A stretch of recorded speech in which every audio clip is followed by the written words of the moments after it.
We need to have a serious conversation regarding the concept you worship as true love. Have you ever confronted yourself with this brutal inquiry? Why is it that the individuals who offer you stability, kindness, and unwavering support often evoke feelings of boredom or even irritation? Conversely, why is it that the chaotic, the unavailable, the ones who leave you waiting in a state of suspended agony are the very ones who make your heart race the fastest? You call this destiny. You call it the intuition of the heart. No, neuroscience calls it addiction. To be precise, your brain is reacting exactly like that of a gambler standing before a slot machine, winning rarely but losing often. We have been indoctrinated by centuries of romantic literature and Hollywood fabrication. We have been conditioned to believe that love must be volatile, painful, and dramatic to be real. We believe that if there are no tears, it is not love. This is a magnificent lie.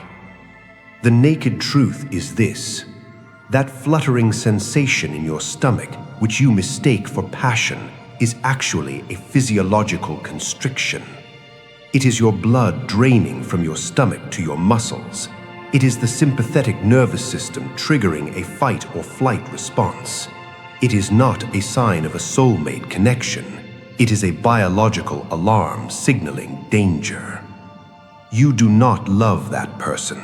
You are addicted to the anxiety they induce.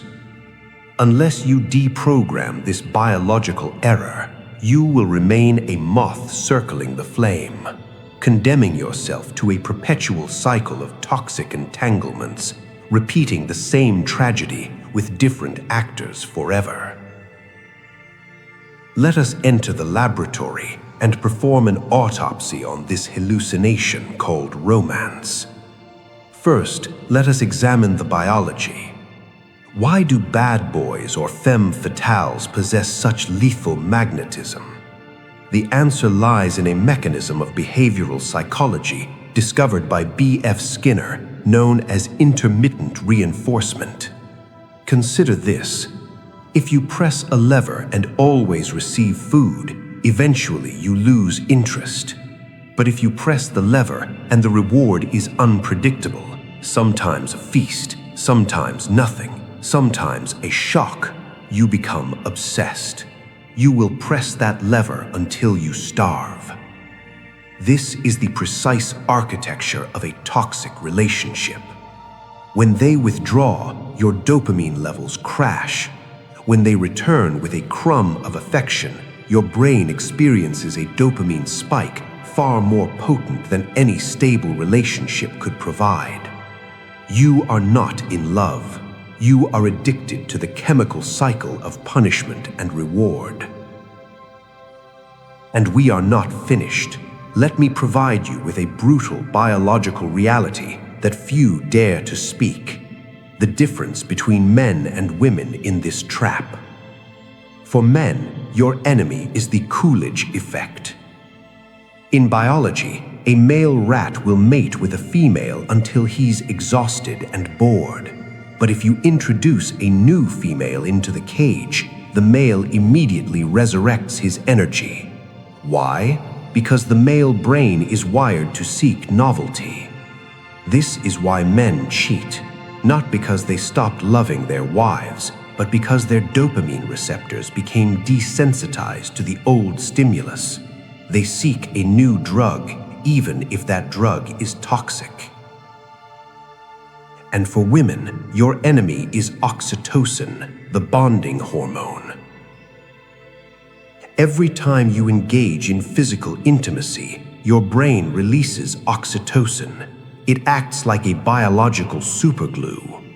The problem is, oxytocin does not distinguish between a good man and a predator. If you sleep with a toxic man, your brain still releases the glue. You will feel physically torn apart when leaving him, not because he's valuable, but because you're ripping apart the biological bond your own brain created. Second, let us delve into the subconscious.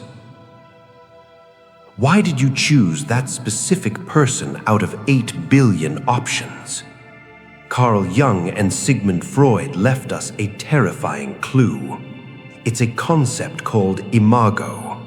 Fundamentally, your subconscious mind is not seeking a new partner. It is seeking a familiar ghost of your parents. If your childhood was marked by neglect, you will be unconsciously compelled towards the emotionally unavailable. If you were suffocated by control, you will gravitate towards the domineering. Why? Because the subconscious seeks to recreate the original trauma scenario, fueled by the naive hope that this time I'll fix it, this time I'll win. This is the tragedy of modern romance. We do not see the person standing before us. We are projecting our past wounds onto them. We demand that they play the role of savior for the damaged child within us. History concurs with this cold reality. You believe marrying for love is an ancient tradition. You are mistaken. For 95% of human history, marriage was an economic contract and a survival alliance. The concept of Romanticism was a cultural invention of the 18th century, designed as an emotional analgesic for the industrial age. Society has sold you a fraudulent dream. Find your other half and you will be eternally happy. This is a marketing scam. No one has the responsibility to complete you. No one has the duty to fill the void in your soul. To worship fleeting emotions as the compass of your life is the shortest path to self-destruction. Where then is the exit? Should we embrace cynicism and view marriage merely as a cold merger of assets? No. We must ascend from the immature concept of romanticism to a higher state of being that the ancient Greeks called pragma, enduring, pragmatic love. Here is the blueprint to deprogram your conditioning and construct a relationship of power. First, the drama detox. You must reconfigure your perception of boredom. When a relationship is stable, devoid of screaming matches and toxic jealousy, your addicted brain will scream, "This is dull. The spark is gone."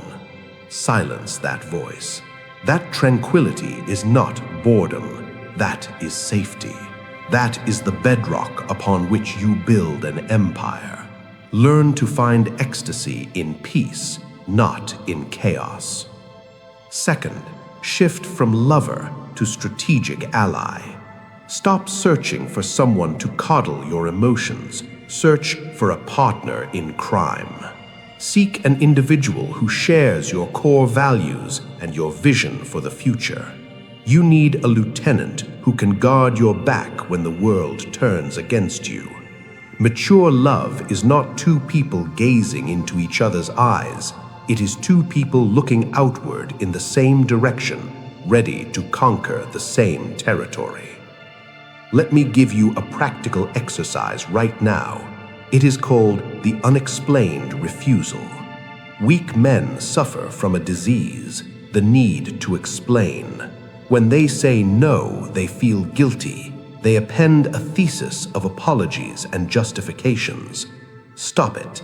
Next time a boundary is crossed, look them in the eye and say, "No, I am not doing that." And then, silence. Do not explain.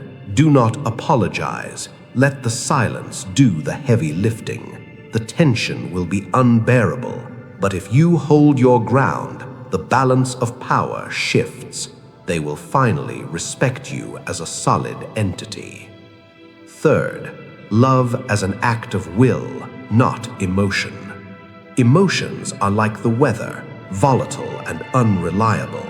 If you build your house on the foundation of feelings, it will collapse at the first storm.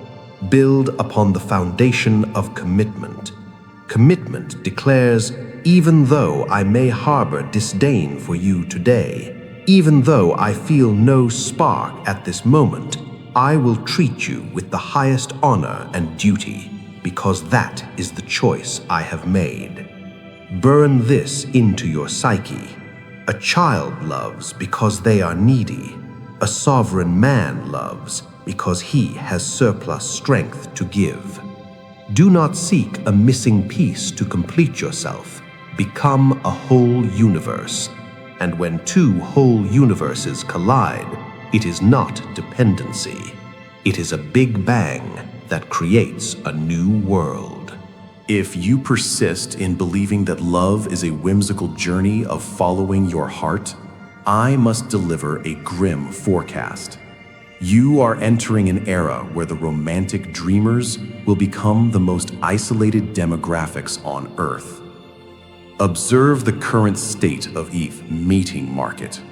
Dating applications have commoditized human beings, reducing souls to inventory on a digital shelf. Never in history have we possessed so many options, yet never have we been so profoundly dissatisfied. Sociologists term this the paradox of choice. When options are infinite, freedom vanishes. It is replaced by paralysis. You are haunted by the fear of missing out, perpetually scanning the horizon for a better option. The result? We have birthed a culture of situationships, non-committal experimentation, and the inflation of fragile egos. But the true existential threat looms closer. The rise of artificial intelligence and virtual reality is engineering the perfect artificial lover. Imagine the landscape of 2035. A man returns home from a brutal day. He does not need to read his wife's mood. He does not need to resolve conflict. He puts on his VR headset, and there, an AI wife, tailored to his exact aesthetic preferences, is waiting. She never nags. She agrees with every opinion. She is perpetually smiling. Sounds like paradise, doesn't it? No, it is the hell of isolation. When you remove friction from relationships, you remove growth. Those addicted to this artificial love will become spiritual infants, collapsing at the first sign of real-world rejection. In the near future, society will undergo a violent bifurcation. The majority will sedate themselves with digital concubines, safe, compliant, and ultimately hollow. But the minority, the elite few, will understand a fundamental truth. The value of a relationship is not found in its comfort, but in its capacity to weather the storm.